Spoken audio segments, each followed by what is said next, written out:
मुलगा आपल्या जातीतला नाहीये, त्यामुळे त्याच्याशी लग्न करायचं नाहीस, असे एक बाप आपल्या पुरीला बजावून सांगतो. कुटुंबाच्या विरोधात जाऊन लग्न करणं तिला देखील मान्य नव्हतं. त्यामुळेच की काय ती देखील घरचे म्हणतील त्या मुलासोबत लग्न करण्यासाठी तयार होती. 1.5-2 वर्षाचं प्रेम विसरण्याची मनाची तयारी करते. मात्र लग्न व्हायच्या आधीच 15 दिवस बॉयफ्रेंडला शेवटचं भेटायचं म्हणून जाते आणि त्याच्याच रूमवर त्याच्याच बेडवर तिचा मृतदेह सापडतो.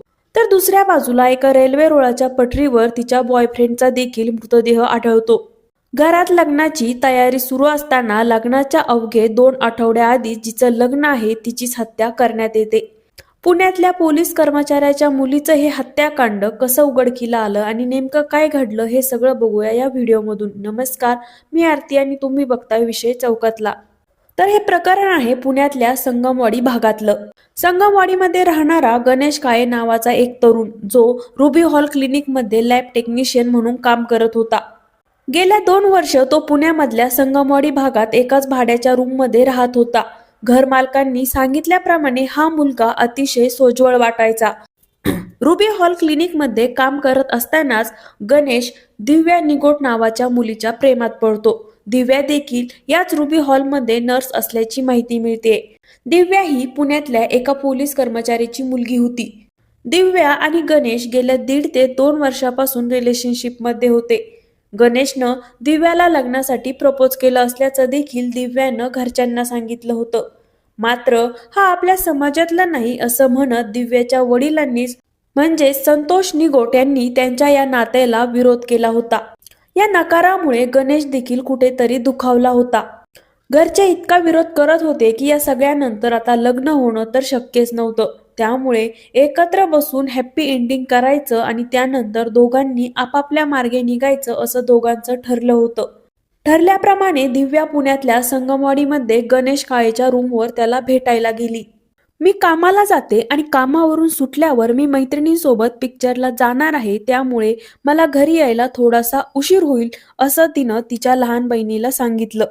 दिव्या गणेशच्या रूमवर गेली खरी, मात्र या ठिकाणी दोघांमध्ये कदाचित काहीतरी वाद झाला आणि हा वाद इतका टोकाला गेला की यामध्ये गणेशने दिव्याची हत्या केली. दुसऱ्या बाजूला दिव्या रात्री 9 वाजले तरी घरी आली नाही, त्यामुळे तिच्या घरच्यांनी तिला सतत कॉल केले. मात्र तिचा फोन बंद येत होता. त्यामुळे त्यांनी तिच्या मैत्रिणीला कॉल केला. तर तिच्या मैत्रिणीने सांगितलं की मी आजारी असल्यामुळे गेल्या 2 दिवसापासून घरीच आहे आणि आमच्या दोघींची भेटच झालेली नाही. त्यानंतर दिव्याच्या वडिलांनी लॅबमध्ये फोन केला. त्यानंतर त्यांना समजलं की दिव्या हाफ डे घेऊन 11 वाजताच हॉस्पिटलमधून बाहेर पडलीये. हे ऐकल्यावर मात्र दिव्याच्या घरच्यांना वेगळाच संशय आला आणि मग त्यांनी पोलिसांच्या मदतीने शोधाशोध सुरू केली. दुसऱ्या दिवशी सकाळी दिव्याच्या वडिलांनी मिसिंग कंप्लेंट नोंदवली. गणेशबद्दल त्यांना आधीच कल्पना असल्यामुळे त्यांनी गणेशचा शोध सुरू केला. शोध सुरू असताना सकाळी त्यांना गणेश काळेच्या एका मित्राचा फोन आला की तुम्ही ज्याला शोधत आहात त्याचा मृतदेह तळेगावच्या रेल्वे स्टेशनवरती आढळलाय. त्यानंतर दिव्याच्या वडिलांना अजूनच काळजी वाटू लागली.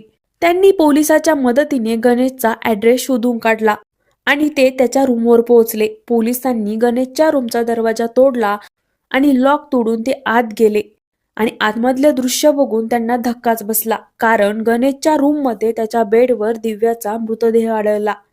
दिव्याच्या नाकावरती, गालावरती आणि शरीरावर मारहाणीच्या खुणा असल्याचं दिव्याचे वडील संतोष निगोट यांनी सांगितलं.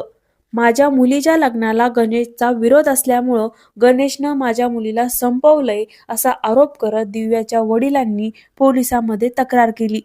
पोस्टमॉर्टमच्या रिपोर्टनुसार दिव्याच्या चेहऱ्यावर स्मॉदरीचे डाग आढळलेत.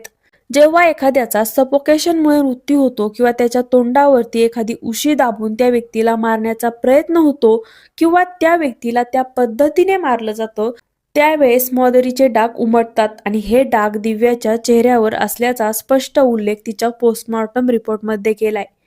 त्यामुळे गणेश काळे यानेच दिव्याची हत्या करून त्यानंतर स्वतःलाही संपवलं असल्याचे या रिपोर्टमधून समोर येते आणि पोलिसांचा तपास देखील याच दिशेने सुरू आहे. काही दिवसापूर्वीच दिव्याचा एका मुलाबरोबर साखरपुडाही झाला होता. दिव्याचं लग्न 13 डिसेंबरला होणार होतं. घरात लग्नाची तयारी देखील सुरू होती. मात्र लग्न 2 आठवड्यावर आलेलं असताना आपल्याच गर्लफ्रेंडला संपवण्याची विकृती एखाद्यामध्ये कशी निर्माण होते? आता या सगळ्यात दिव्या या लग्नासाठी खरंच तयार होती का? की तिला बळच यासाठी तयार केलं होतं? नेमकं तिला काय करायचं होतं हे म्हणणंही तिच्या सोबतच गेलं. जातीय वादातून बॉयफ्रेंडनं गर्लफ्रेंडला संपवलं. घरच्यांच्या विरोधामुळे मुलीने स्वतःला संपवलं. मुलीच्या घरच्यानं तिच्या बॉयफ्रेंडला संपवलं. अशा अनेक प्रकारच्या केसेस सध्या खूप वाढतच चालल्या आहेत. त्यामुळे समाजापेक्षाही जास्त पालकांनी आणि मुलांनी शहाणं होणं गरजेचं आहे. तर याबद्दल तुमचं काय म्हणणं आहे हे कमेंटमध्ये नक्की कळवा आणि आपल्या विषय चौकातला या यूट्यूब चॅनलला नक्की सबस्क्राईब करा.